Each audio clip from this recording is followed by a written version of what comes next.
Now I've disclosed too much information as normal. Right.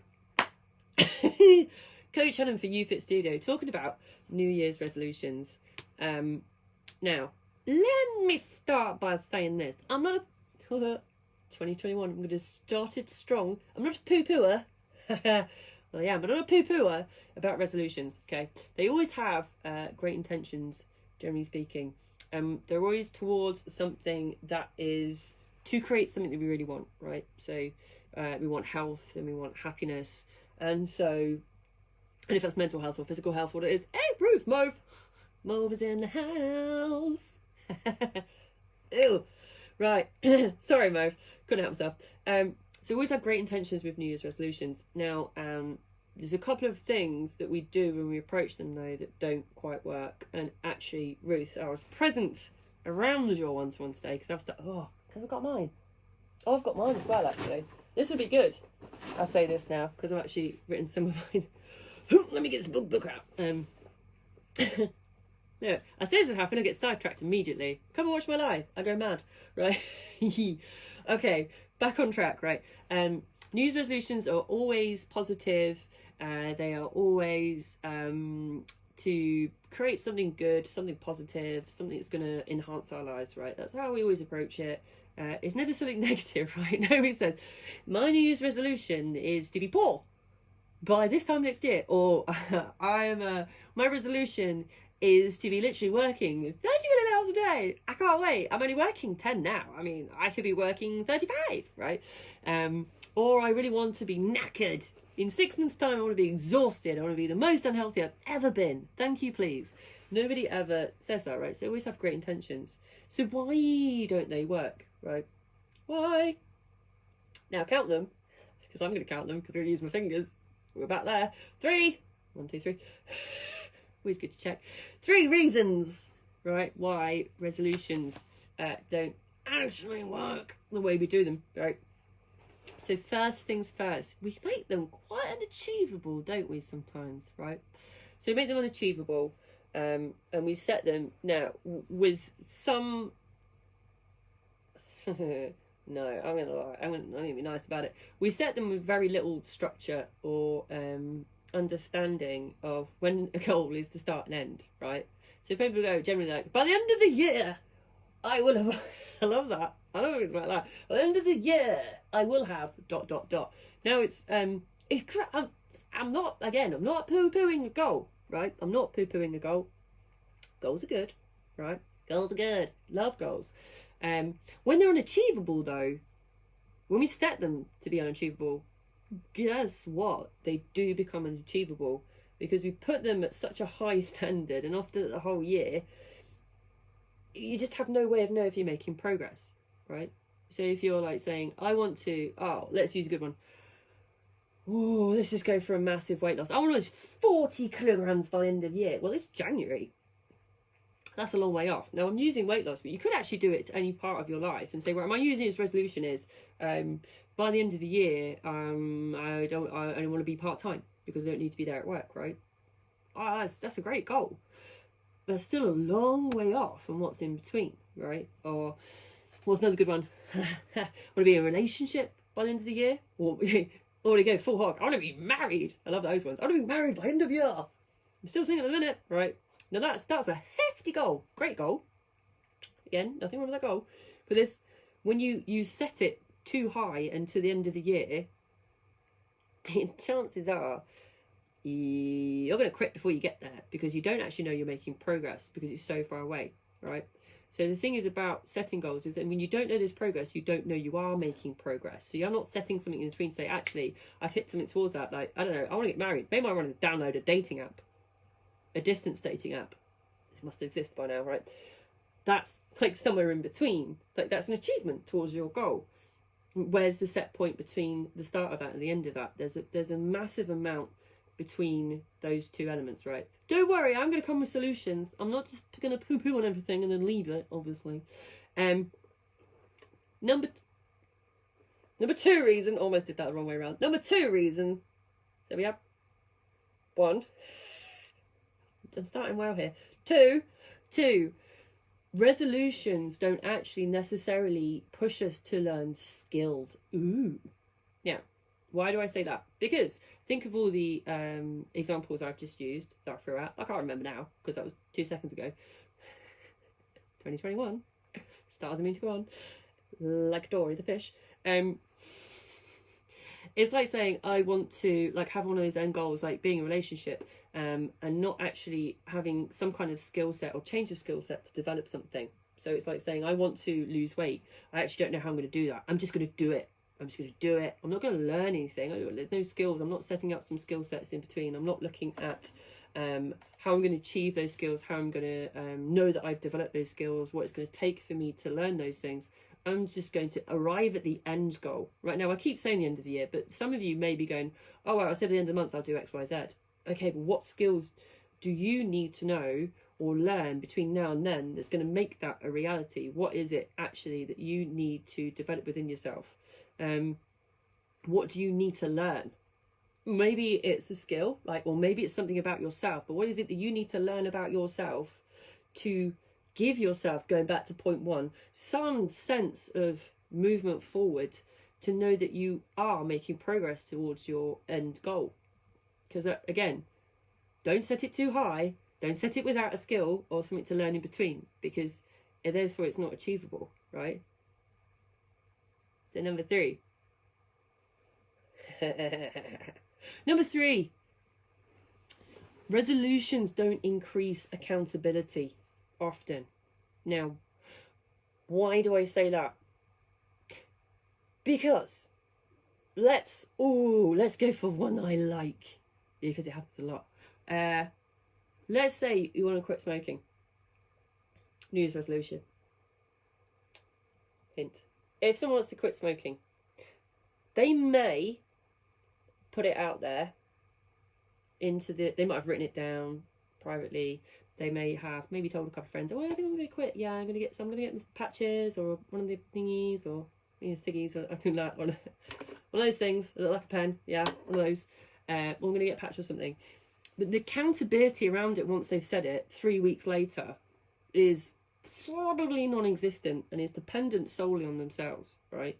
So there's not a level of accountability. Now, I've used that as an example. Again, you could actually apply that to any New Year's resolution that you choose to go for, because ultimately, if you are not being held accountable to the things you're attempting to learn, right, and to the small elements you're making towards your goal, then guess what? No one really knows you're doing it. Firstly, right? In reality, if you're putting out into the ether privately, great. But actually, what is it what is it that's going to keep you accountable 3 months down the line? Who's going to keep you accountable? Because again, if you are, let's go for the worst case scenario. Let's just play it out, right? You're setting a goal that's at the end of the year. You haven't really told anybody about it, and you're not having to develop and learn a skill. You can see, if you think back about any resolutions you may have made, and I know that this for myself as well, that you can understand why they may not have been successful and why they're not. Now, solution-based thinking. Wow, I've got this beast here. Now, some of you have these conversations. I've heard them today. And I believe Sam has actually posted this up on the Insider. If you are a member, you lucky devils, I suggest you go and look at it. I'm getting up here where I've got it. What he's asking you to do, and has asked you to, if you remember, is to look at breaking down your goals, right? So I'm going to go over. I'm going to share one of my goals. I might share one of my goals. So, not that I've finished doing them yet. Naughty me. So, it's all back to front as well. It doesn't help. So, great way of looking at it, and the way that we've posted in the group, which I encourage you to do. So you're looking at different deadlines. Now, I sat there with my phone last night trying to work out the dates for this, because I think this is more than one sit down thing. I'm going to have to do this over a couple of days to set mine. To work out how many days 90 days was. So yesterday, 90 days would have turned out to be the 3rd of April. Written it down because I remember it. So putting a goal weight, so health and fitness. Yes, I've got a goal weight for the 3rd of April. They're going to be putting this out into the ether. Lincoln will keep me accountable. What's the benchmark at 45 days? So I've got 90 days, 45. Why does a 90-day outcome matter to you? What's the payoff, benefit, leverage? Love a bit of leverage. Talk to me about leverage if you need to. What are the drawbacks, negatives, disadvantages of not doing it? Who else will it impact? So who else would be held accountable if my resolution or goal doesn't come to fruition at 45 or 90 days? How will you create accountability or urgency? Whoa, that's a good one. What are the three biggest obstacles, right, you face on this outcome? And who will you specifically can't even read, this was happened this year. How will you specifically overcome those obstacles and when, right?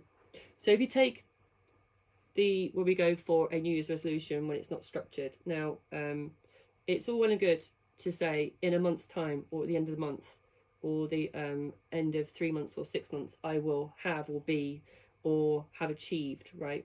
But actually, when you start to look at it like this, saying right, in 90 days, that's the 90 days, and I'm going to work backwards. So you can actually go like 45 and 30 days, which I've done before, actually. But if I say, right, in 90 days, that's the end product, that's the end thing that I want to achieve, and I'm going to work backwards. So what do I need to have done by that date? What does that look like? Now I'm taking to 45. How do I know at 45 they've made progress to those 90 days? What is it at 45 days that I need to have achieved? Okay, what obstacles do I need to develop skills for to overcome? So firstly, setting out a structured, right? A structured, not like here's the end date, finish line, like we do with resolutions often. When we say my point number one, it's unachievable because we make it at the end of the year, right? Make it more achievable by making it smaller, give a date to it, and then make it smaller again, right? So you're actually setting out different goals so it's more achievable within that time frame. Okay. So secondly, how, right?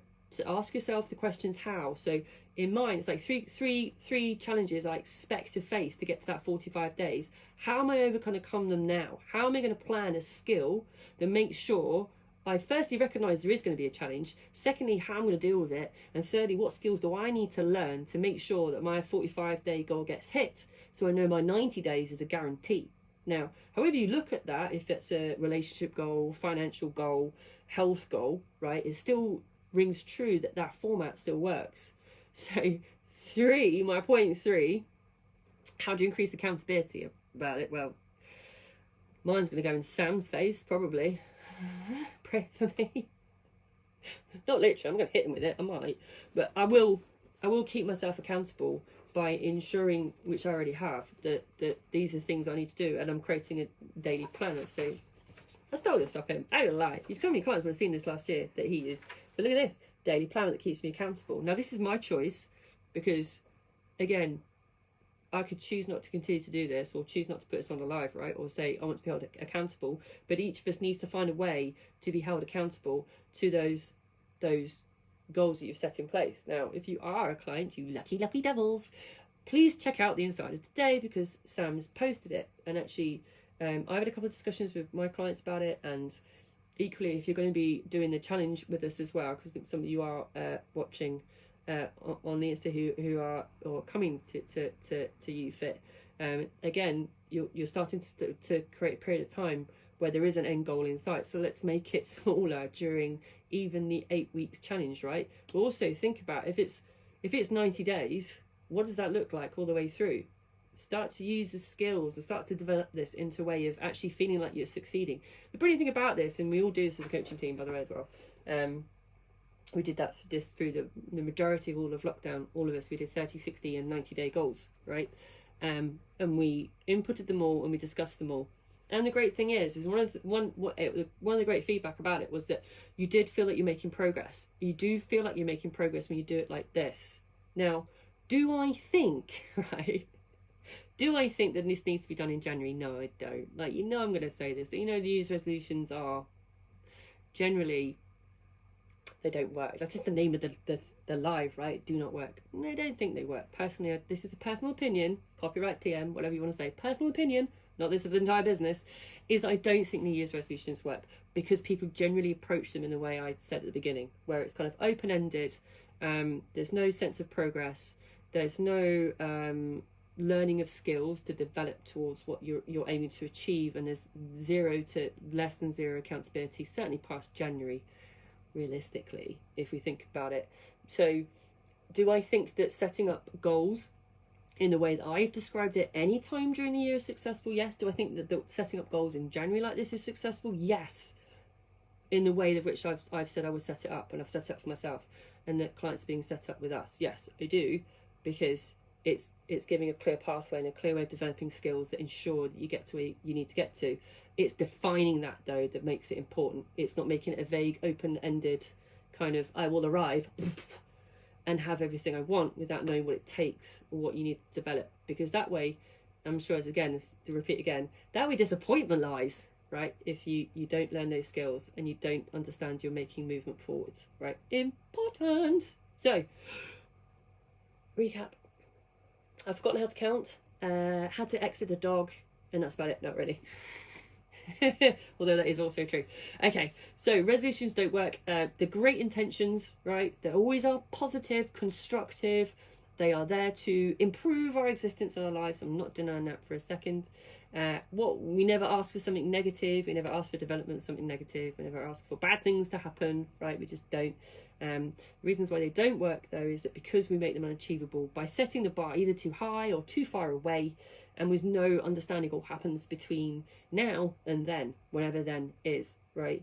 If we do that, often on that first point, if we set it too far ahead and too high, we often quit because we don't actually know if we're making progress.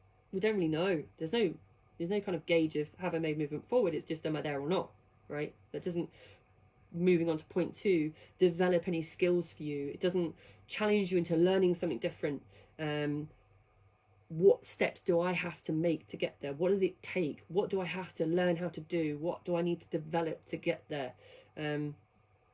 They don't generally, unless we think of it differently, challenge us to develop that skill. We just imagine it's going to happen, right? Or it's going to get there. We don't think about what takes in between. And thirdly, often we're not looking for accountability. Sometimes it's true, right? Sometimes I don't think we are. Like, certainly if you're someone who hasn't really thought about how long these stages are going to be, those resolutions aren't held accountable because most people don't talk about them in the first couple of weeks. Or my resolutions, I'm not making any resolutions. Love that one, right? I used to love that one. However, to know you've made progress is to actually set something into place, right, that takes those point 1 and 2 into account. So that is, like I said, saying, right, so it's 90 days from today. What's that date? Well, let me go back. Because I know my 60 days is like February, she says, flicking back to the 3rd of April, right? Yesterday, 90 days from now will be the 3rd of April. And then 45 days from yesterday would be the 17th of Feb, right? So I broken down like, okay, by the 17th of Feb, I need to be here, right? So that then I know that either I need to adjust my 90-day outcome or I know I'm on course, right? It's the same thing. It's not you just wait to the end to see if I'm there or not. Set up your dates and times. Understand what 90 days, 60 days, 30 days is. What is it do you need to have taught or developed by that point to move it forward, right? How are you going to keep yourself accountable? Consider that it is perhaps that you put it visibly somewhere. I've had clients do that, right? They've put it up in their family home. Each of the family members. I think Sam did it 2 or 3 years ago, right? He put it up on his wall. He framed it. Him and Danny did their own goals, right? Come to fruition, but they made it themselves accountable by seeing it every day rather than something they wrote in a book somewhere like me, right? That's the next level of accountability, right? And he went on Facebook and shared it with all you guys as well. So knowing what accountability is, though, and knowing that resolutions, if you do them in traditional sense, right, don't have that accountability. So finding it, developing it, using it, sharing it, telling me, if I'm your coach, you hit me up with what your plan is, right? Or, use the tool that we've given you. If you remember, you lucky folks, again, you can use the online tool what Sam's put up today. It will allow you to actually put it in automatically and give you reminders to see where you're at on it. Ooh, accountable, right? Very, very useful. So, where are we? Back now. Oh, back now, Wednesday, right? So next live for you lucky folks is Wednesday. It's Monday today. Wednesday is the next Facebook Live. Talking about strategies and not tactics, because I love that stuff, right? Which is really important if you're going into this year with goals, right? And certainly if you're joining us on the challenge, you need to get some strategies in place. So come and join me to learn about the difference between strategies and tactics and where to deploy them and why. In the meantime, if you're one of my clients and you want to set some of this stuff up, right? You want me to keep you accountable, or you hit me up. And if you're not a client, get in contact and become one, and then we will, even better. right? So in the meantime, enjoy your evenings, whatever that brings, and I will catch you Wednesday.